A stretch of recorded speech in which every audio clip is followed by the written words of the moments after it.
Hello, my dear students. Welcome back to my channel Scholarly Minds, and I hope that you all are doing great. And guys, आपका BHTLA 138 का जो exam है वो कल है, तो आज इस वीडियो के अंदर मैं कुछ आपको ऐसे इंपॉर्टेंट क्वेश्चंस बताऊंगी जो कि आपके कल के एग्ज़ाम के लिए काफ़ी ज़्यादा इम्पॉर्टेंट हैं। ये मेरी BHDLA के इम्पॉर्टेंट क्वेश्चंस की सीरीज़ का पार्ट 1 वीडियो है। इसके बाद मैं और भी पार्ट्स अपलोड करूँगी, बट उससे पहले मैं आपको बताना चाहती हूँ कि डिस्क्रिप्शन में आपको एक लिंक दिख रहा होगा जो कि हमारी वेबसाइट का है। हमारी वेबसाइट से, जिसका नाम है shop.hindustanknowledge.com, यहाँ से आप अपना BHDLA 138 का जो गेस्ट पेपर है ना, उसको भी परचेज़ कर सकते हो। ठीक है, ये रहा। आपको इसके लिए 49 रुपीज़ पेमेंट करना पड़ेगा, एंड इसके अंदर आपको जितने भी इम्पॉर्टेंट क्वेश्चंस हैं ना विद आंसर्स मिल जाएंगे। एंड अगर आप इसको व्हाट्सएप पे परचेज़ करना चाहते हो ना, तो डिस्क्रिप्शन में एक नंबर है, आप उस नंबर पे कांटेक्ट करके इसका गेस्ट पेपर अपने व्हाट्सएप पे भी खरीद सकते हो। अभी देखो, क्वेश्चन नंबर 1 क्या है। डायरी और पत्र में क्या समानताएं और असमानताएं हैं, उदाहरण सहित आपको बताना है। तो आप डायरी और पत्र, आप सभी को पता ही होगा, पत्र जो हम औपचारिक और अनौपचारिक पत्र होते हैं, तो उसके बीच में हमें समानताएं और असमानताएं बतानी है। ठीक है, तो हम यहाँ पे शुरुआत करेंगे एक छोटा सा इंट्रोडक्शन देते हुए इनके बारे में कि डायरी और पत्र दोनों ही लेखन के लिए महत्वपूर्ण हैं, जिनका प्रयोग व्यक्ति अपनी भावनाओं और विचारों को व्यक्त करने के लिए करता है। हालांकि दोनों में कुछ समानताएं होती हैं, उनकी प्रकृति में, उद्देश्य, संरचना में महत्वपूर्ण अंतर भी मौजूद होता है। अब हम यहाँ पे कुछ उदाहरणों के साथ चर्चा करेंगे समानताओं के बारे में। समानताओं में आपको लेखन का माध्यम बताना है। तो लेखन का माध्यम देखो दोनों का सेम है, दोनों में लेखक अपने विचार और भावनाएं लिखित रूप में व्यक्त करता है। डायरी और पत्र दोनों ही शब्दों के माध्यम से संवाद करते हैं। इसके बाद भावनाओं की बात करें तो डायरी में भी अपने निजी अनुभव और भावनाएं लिखना है, और पत्र में भी। ठीक है, जो दोनों ही हमारे लेखन है, दोनों के अंदर जो व्यक्ति है वो क्या कर रहा है, अपनी भावनाओं को व्यक्त कर रहा है। डायरी और पत्र दोनों ही आत्म अभिव्यक्ति का साधन है। दोनों लेखन के प्रकार लेखक को अपने मन की बात कहने और व्यक्तित्व के विभिन्न पहलुओं को सामने लाने का अवसर देते हैं। एंड अब हम यहाँ पे असमानताओं की बात करें तो लक्ष्य में असमानता है। डायरी मुख्य रूप से अंतिम चिंतन होता है, जो भी मतलब हमने अनुभव किया, ठीक है, उसका जो अंतिम चिंतन है वो डायरी है। वहीं जो हमारा पत्र है वो किसी विशेष व्यक्ति या समूह को संदेश देने के लिए लिखा जाता है। डायरी की बात करें तो डायरी बहुत ही ज़्यादा पर्सनल होती है, निजी होती है, और उसको हम दूसरों के साथ साझा नहीं करते हैं। पत्र दो तरीके के होते हैं, निजी भी हो सकते हैं और सार्वजनिक भी हो सकते हैं, और उनको भेजा जाता है कहीं और। संरचना, तो डायरी में कोई भी ऐसी शैली नहीं है, और हर एक व्यक्ति की अपनी शैली होती है कि वो कैसे अपनी डायरी को लिखना चाहता है। पर पत्र के अंदर क्या होता है कि आपको एक प्रारूप, एक फॉर्मेट जो है वो फॉलो करना पड़ता है। उद्देश्य की बात करें तो डायरी स्वयं के लिए अपने विचारों और अपनी भावनाओं का लेखन है। ठीक है, और लेखक स्वयं उसमें पाठक होता है, लेकिन पत्र में कोई और व्यक्ति पाठक होता है। डायरी का उदाहरण देखो, जैसे डायरी में क्या है, आज का दिन बहुत कठिन था, जो चीज़ हो चुकी है ना उसके बारे में हम यहाँ पे बात करते हैं। सुबह से बारिश हो रही थी और मैं बहुत ही उदास महसूस कर रहा था।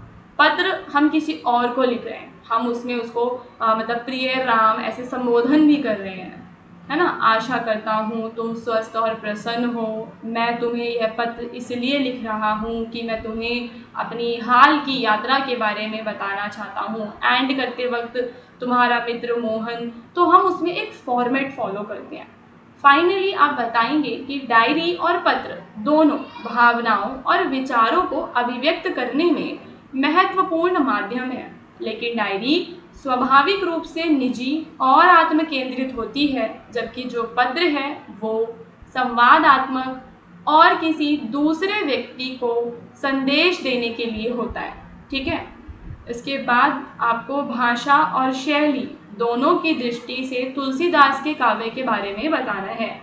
तो तुलसीदास के काव्य के बारे में हम बताएंगे, तो उससे पहले हम बताएंगे कि जो तुलसीदास हैं वो हिंदी साहित्य के एक महान कवि हैं, जिनकी काव्य कला, भाषा और शैली दोनों ही दृष्टियों से अद्वितीय मानी जाती है। उन्होंने जिस भावपूर्ण, सरल और सहज भाषा में गूढ़ आध्यात्मिक और नैतिक संदेश प्रस्तुत किए, वह उन्हें अन्य कवियों से अलग करती है। इस कथन की जो विवेचना है उसको हम कैसे करेंगे, तो पहले हम भाषा की दृष्टि से बताएंगे कि तुलसीदास की भाषा न केवल जनसामान्य के लिए बोधगम्य है, बल्कि साहित्यिक दृष्टि से भी उनकी भाषा समृद्ध है। उनकी भाषा में हमें अवधि और ब्रज भाषा का प्रयोग देखने के लिए मिलता है। सरलता और सहजता और मुहावरों का प्रयोग, लोक भाषा का प्रयोग हम उनकी भाषा में देखते हैं। और उनकी भाषा में हमें संस्कृत और अरबी जो फारसी के जो शब्द हैं उनका भी समावेशन देखने के लिए मिलता है। तो उनकी भाषा के बारे में आपने ये सारे पॉइंट्स को बता देना है। एंड भाषा जो है उनकी भाव प्रधान है, तो भाषा का प्रयोग भावों की अभिव्यक्ति के लिए किया गया है, ना कि केवल शब्द चमत्कार के लिए। फिर हम शैली की दृष्टि से देखें तो तुलसीदास की जो शैली है वो बहुरंगी है, प्रभावशाली और गूढ़ता से भरपूर है। उनकी शैली में हमें दोहा, चौपाई, ठीक है, सवैये, छंद, ये सब देखने के लिए मिलते हैं। और उनके काव्य में हमें रस देखने के लिए मिलता है, जैसे कि वीर रस हो गया, ठीक है, आपका माधुर्य तथा भक्ति की कोमलता, ये सब हम देखते हैं। और तुलसीदास की शैली में आध्यात्मिक विचारों की गहराई है, ठीक है। तो आध्यात्मिकता के जो विचार हैं वो हम उसमें उनके काव्य में देखते हैं, उनकी शैली में। साथ ही साथ जो मानवीय भावनाएं होती हैं उनको भी वो अभिव्यक्त करते हैं। वे अलंकार, तुम्हारे अनुप्रास, उपमा अलंकार, रूपक अलंकार, इस सभी का जो है प्रयोग करते हैं, लेकिन एक कलात्मक ढंग से करते हैं। उनकी रचनाओं में एक विशिष्ट लय और प्रवाह है जो पाठक या श्रोता को बांध लेता है। फाइनली आप बताएंगे कि तुलसीदास का काव्य भाषा और शैली दोनों ही दृष्टियों से क्या है गाइस, बहुत ही ज़्यादा डिफरेंट है, ठीक है।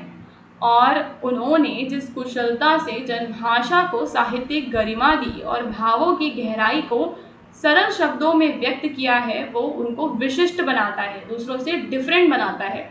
उनकी शैली में हमें विविधता, भावनात्मकता, आध्यात्मिकता और साहित्यिक सौंदर्य का अद्भुत समन्वय देखने के लिए मिलता है। इसलिए यह कथन कि भाषा और शैली दोनों दृष्टियों से तुलसीदास का काव्य अप्रतिम है, पूर्णतः सत्य और सार्थक है। तो हमने यहाँ पे देखो 2 क्वेश्चंस को कवर किया एंड ये दोनों ही क्वेश्चंस आपके लिए काफ़ी ज़्यादा इम्पॉर्टेंट है। इसके बाद में और भी पार्ट्स लेकर आऊँगी, तो आप उन्हें भी देख लेना। एंड चैनल पे आपको कुछ और भी वीडियोस मिल जाएंगे BHDLA 138 के। उसके अलावा इसका गेस्ट पेपर कैसे खरीदना है हमारी वेबसाइट से, आप उसको भी खरीद सकते हो। अब देखो यहाँ पे कि ये डायरी वाला एक क्वेश्चन था, डायरी और पत्र का आ सकता है। इसी तरीके से कोई और दूसरा क्वेश्चन भी आ सकता है जिसमें डायरी का कंपैरिजन किसी और जो आपका लेखन शैली है, निबंध वगैरह, उससे किया गया होगा। फिर तुलसीदास के अलावा भी और कवियों का भी आपके एग्जाम में पूछा जा सकता है। ओके।